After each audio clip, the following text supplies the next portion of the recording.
دیکھیں ہر آدمی بعض دفعہ ایسا کلام کرتا ہے جس کا غلط مطلب نکالا جا سکتا ہے, تو ہم اس آدمی کی سیرت پیش کرتے ہیں, بھائی دیکھو یہ ہمیشہ یہ کہتا رہا ہے, تو اس کی اس بات کا مطلب وہ لیا جائے گا جو یہ ہمیشہ کہتا رہا ہے. سمجھ رہے ہیں؟ اب اس کی اس بات کو پکڑ کے نہ بیٹھو,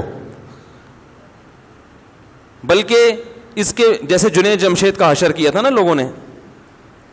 بھئی ایک آدمی نے داڑھی رکھ لی سنت کے مطابق, نبی کے عشق میں رکھی نا,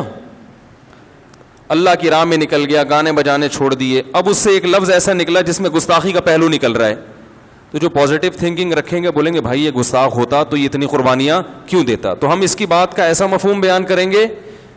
کہ جس میں گستاخی کا پہلو نہ نکل رہا ہو. جو پازیٹیو سوچ والے ہوں گے وہ یہ بات کریں گے,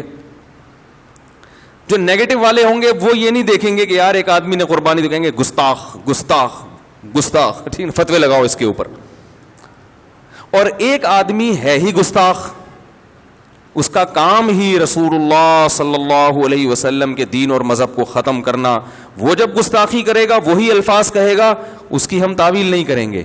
اس لیے کہ ہمیں ضرورت نہیں, ہم کہیں گے یہ تو بندہ ہی غلط ہے, اس کا تو کام ہی یہی ہے. بلکہ وہ اگر بعض دفعہ صحیح بات بھی کرے گا تو ہم کہیں گے یار کوئی سیاست لگ رہی ہے, ورنہ یہ ایسا آدمی ہے نہیں, دو نمبر ہی کر رہا ہے.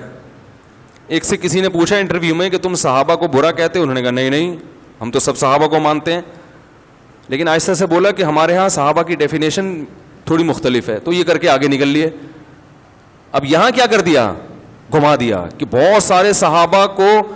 آپ نے صحابی کے لفظ کی ڈیفینیشن چینج کر کے بہت سارے صحابہ پر اب آپ ان کو برا بلا کہنا حلال کر دیا آپ نے, ٹھیک ہے نا. تو یہ ڈیفینیشن آپ نے اپنے حساب سے نکالی ہے. جس نے بھی ایمان کی حالت میں نبی کی زیارت کر لی بس وہ کیا ہے, صحابی ہے, نبی کا ساتھی ہے.